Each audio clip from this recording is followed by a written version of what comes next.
Hi everyone, here's a look at Canadian Tire Motorsport Park in the form of the Renault 2.0. Now to start your lap you want to bring the car completely out to the outside of the track and cut it back in and make sure you get a clean apex. It's quite difficult to get this right, particularly when you're bringing the car back from the high-speed corners behind it, but on the start of a qualifying lap you really do need to make sure you get a good clean drive out of here and don't spin the rear end up on acceleration, which is quite easy to do, as it's important for the first two corners to get the good run out.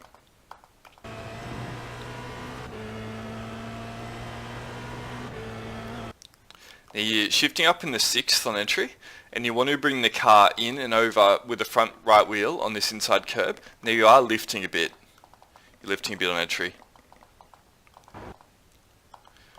In this car you can't hold it, in this weather anyway, you can't just hold it flat through here, so just get off the throttle a little bit to settle it on entry and make sure you hug a tight line. If you push the car out wide onto the outside curb it catches it and it'll probably spear you off into a wall. So I try not to use much of it if at all possible. Now you can either stay at the top end of 6th or upshift in the 7th. It's kind of up to you which one you're more comfortable doing. I kind of do either depending on how good of an exit I get from that previous corner. Now you're wanting to go to the outside of the track and you turn in. Now you know the apex is there somewhere, but it's slightly out of your range of vision on initial entry. Here's the apex that you're wanting to hit with your front left. But you just have to steer at it and you can sort of more correct it. You want to keep the car tight into that line. You're not braking at all in there. Now you have two options here. You can carry more apex speed and push the car out to a wider line and run it towards the outside curb, or you can just lift off a little bit more and hug a tight line. I prefer the tighter line, just a more personal preference. I think it leaves a bit more room for error too, because if you catch this grass you're off into that wall.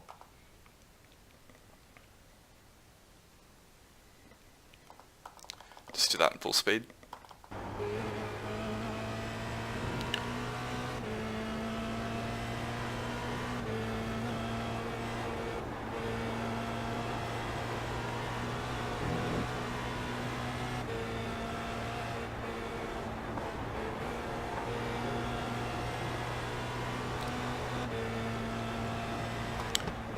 Now same here, you're wanting to exit from wide and you do apply some braking here. I would recommend trail braking a little bit to keep the nose down as it helps you get the apex, and you're wanting to bring the car into a later apex. You don't want an early apex, so bring it round to about a mid apex and don't get it too far up on this curb. It's okay to touch it but you don't want to bounce it. And after you hit the apex you go full throttle and use all their track width, push the car out to this outside curbing.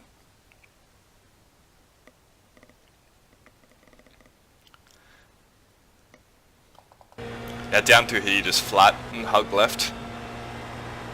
It's not even really a corner in this car.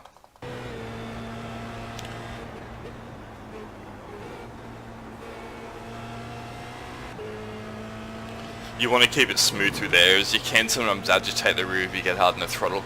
Then you chase it through the whole corner. Now what I'm wanting to do here is I'm braking in a straight line before entry. And I'm sort of taking a later turn in. I'm not really trying to get the car into an early apex here, as you want to sort of bring it more towards the outside of the track, get to the outside of the track and then turn it back into the apex. Now this is obviously the toughest corner on the track, or corner section. If you bring it too deep and too late on initial to turning into the second apex, you can easily get caught, and if you're offline a little bit then you miss the inside apex and you lose quite a bit of time. But if you're too tight then it's easy to smack the inside curb and again bounce the car and lose a lot of time. So it really is a fine balancing act. You're wanting to aim it fairly early in the apex. I notice some people take a more wider line through there, but I'm trying to get the front wheel right down into this curb and pushing it out. Not my favourite section of the track, and you won't be able to get it right every time, but when you do get it right you can notice a couple of tenths easily.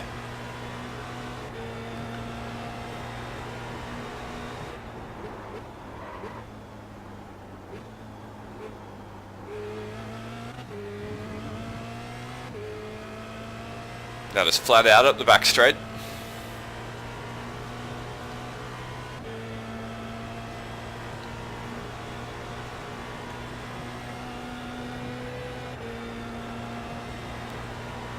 Okay, now with these next set of corners, every section of them is important. If you push the car wide on any of them, then you're out of sequence for the whole range of corners.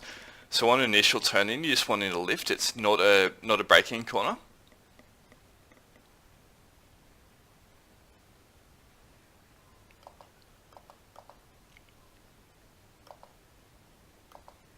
And you want to bring it into a tight apex and just kind of hold the line so the car stays on that outside. And then you're wanting to, again, bring it into this inside apex, but not too sharply. You don't want to hit the curb. Ideally, you want to induce a little bit of understeer on initial turn-in. The car will just kind of gradually run a little bit wider the line, and that's good. The car's settled then. If you've turned in too hard and the car's unsettled on the rear, then you're going to have to correct it through the sequence of corners, and it will pretty much muck up your entry onto the final corner. So you get tight. You want to get straight back to the left-hand side of the track. And again, don't worry about getting too aggressive in apex. Just kind of aim at a straight line through here to the outside of the track and power out. Now, ideally for the best drive, you probably should get down the third, but I just find that little bit more downshift just unsettles it. And for me, I prefer just to leave it in fourth and use the torque a bit.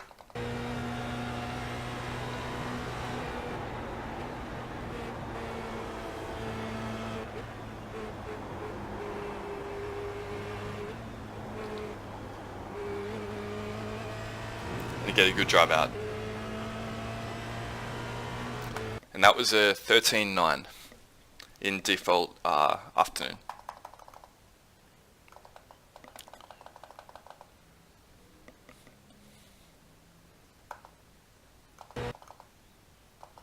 It's a great track in this car, definitely one of my favourites. It's quite technical even though it has relatively few corners. None of the corners are particularly simple on it. And with the reduced draft characteristics of this car, especially compared to the Mazda, it makes for great racing and the cars don't just tow each other along. Here's a lap in full speed.